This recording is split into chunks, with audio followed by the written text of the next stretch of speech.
चलिए दोस्तों, आज के इस वीडियो में हम बात करने वाले हैं ऑपरेशनल एम्पलीफायर के बारे में। ऑपरेशनल एम्पलीफायर एक ऐसा इलेक्ट्रॉनिक सर्किट होता है जिसकी हेल्प से हम वोल्टेज को एम्पलीफाई करते हैं।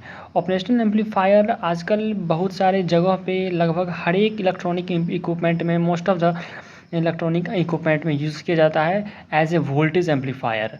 ठीक है, तो जितने भी आईसी आप सुने होंगे, IC 741 म्यू है, IC 74, जितने भी मोबाइल में चिप वगैरह लगे रहते हैं, वो सारे ऑपरेशनल एम्पलीफायर ही होते हैं।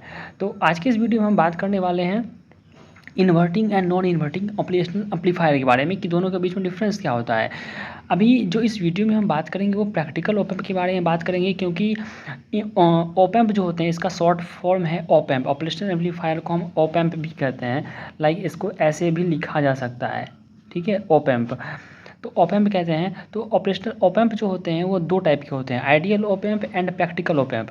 तो आइडियल ओप एम्प को जनरली हम यूज़ नहीं करते हैं नॉर्मल यूज़ में, क्योंकि उसका जो गेन होता है वो इनफाइनाइट होता है, और हमें किसी भी सर्किट में जो गेन मिलना है होता है नॉर्मली, जनरली हम लोग अगर किसी भी वोल्टेज को एम्पलीफाई करना चाहते हैं वो फाइनाइट रेंज में हम लोग उसका वोल्टेज को रखना चाहते हैं। बट जो आइडियल ओप एम्प होते हैं उसमें जो वोल्टेज गेन होता है वो इनफाइनाइट हो जाता है, इसलिए हम लोग आइडियल ओप एम्प का यूज़ नहीं करते हैं, हम लोग प्रैक्टिकल ओप एम्प का यूज़ करते हैं। हम लोग जो भी सर्किट में यूज़ करते हैं वो मोस्ट ऑफ द सर्किट में जो यूज़ करते हैं वो प्रैक्टिकल ओप एम्प के बारे में को यूज़ करते हैं।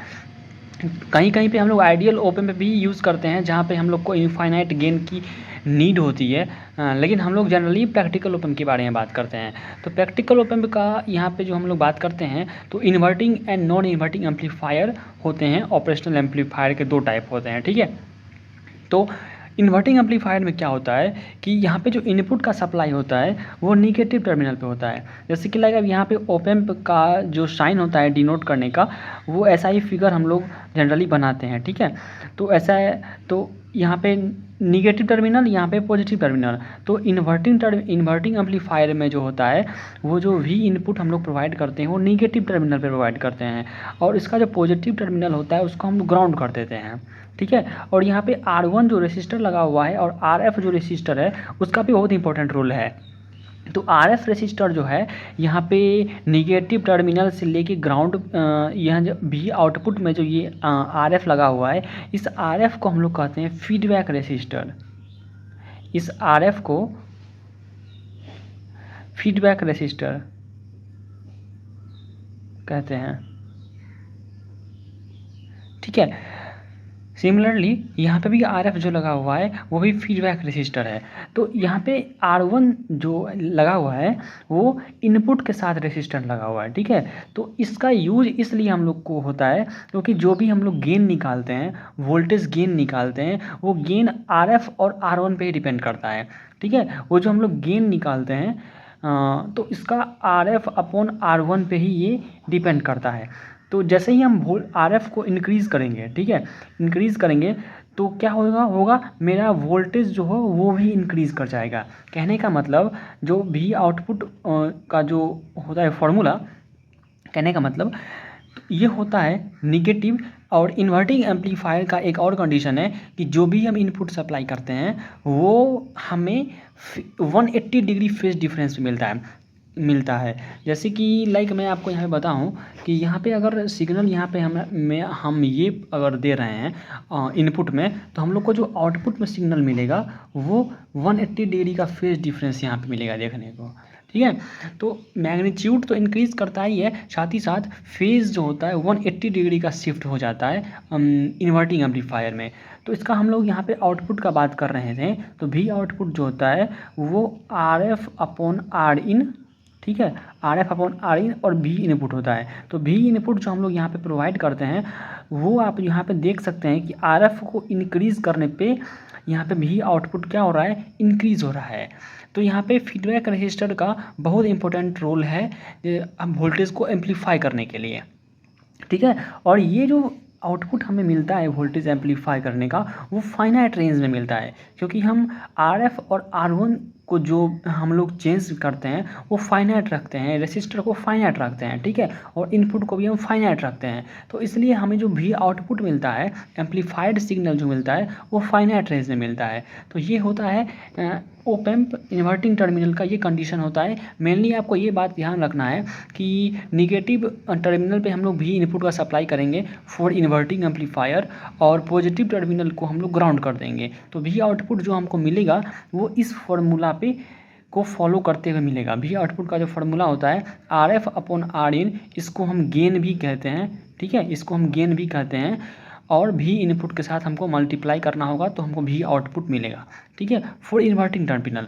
और अब हम लोग बात करते हैं नॉन इन्वर्टिंग टर्मिनल पे। नॉन इन्वर्टिंग टर्मिनल में होता ये है कि आपको यहाँ पे फेज शिफ्ट नहीं मिलता है। जैसे कि हमें इन्वर्टिंग टर्मिनल पे हमको ये फेज शिफ्ट मिलता है, बट हमें नॉन इन्वर्टिंग पर क्या मिलता है, फेज शिफ्ट नहीं मिलता है। ओनली जो हम इनपुट पर सब प्रोवाइड करेंगे वही हमको आउटपुट में ही सिग्नल मिलेगा, बट उसका जो एम्पलीट्यूड है, सॉरी कहने का मतलब उसका जो मैग्नीट्यूड है वो इंक्रीज़ कर जाएगा, ठीक है, वो इंक्रीज़ कर जाएगा। तो यही है। अब हम लोग इसका बात करते हैं कि हम लोग यहाँ पे जो भी इनपुट सप्लाई करते हैं वो पॉजिटिव टर्मिनल पे करते हैं, ठीक है, और R1 जो भी रेसिस्टर यहाँ पे निगेटिव टर्मिनल के साथ लगा हुआ है उसको हम ग्राउंड कर देते हैं, और सिमिलरली RF को यहाँ पे हम आउटपुट के साथ कनेक्ट कर देते हैं। तो इसका जो फार्मूला बन जाता है, इसका जो भी आउटपुट का फार्मूला बन जाता है वो होता है 1 + RF। यहाँ पे RF जो है वो फीडबैक रेसिस्टर है, और अपॉन में R1 × भी इनपुट, ठीक है, ये इसका फार्मूला बन जाता है वोल्टेज को एम्पलीफाई करने के लिए। भी आउटपुट जो हम लोग को यहाँ पे मिलता है वो इसी फार्मूला का मिलता है। तो आप लोग डिफरेंस यहाँ पे क्या देख रहे हैं कि इन्वर्टिंग एम्पलीफायर में जो भी इनपुट का सप्लाई होता है वो नेगेटिव टर्मिनल के साथ होता है, और नॉन इन्वर्टिंग एम्पलीफायर में भी इनपुट जो हम लोग सप्लाई करते हैं वो पॉजिटिव टर्मिनल पे सप्लाई करते हैं, ठीक है, और R1 को हम लोग यहाँ पे ग्राउंड किए हुए हैं, और RF को भी आउटपुट के साथ अटैच किए हुए हैं, जोड़े हुए हैं, ठीक है। सिमिलरली आप यहाँ पे देख सकते हैं हम लोग भी इनपुट के साथ ही यहाँ पे R1 का सप्लाई दिए हैं, RF को कनेक्ट किए हैं भी आउटपुट के साथ।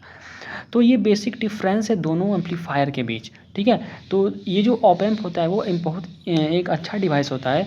जो भी आप किसी भी आपको आउटपुट अगर इंक्रीज़ करना होता है वो इकोनॉमिकली चीपर भी होता है ये ऑपरेशनल एम्पलीफायर। तो आपको जो भी फार्मूला देख सकते हैं यहाँ पे, भी आउटपुट का ये फार्मूला है और ये भी आउटपुट का ये फार्मूला है। तो मिलते हैं कुछ अगले नेक्स्ट वीडियो में कुछ न्यू वीडियो के साथ।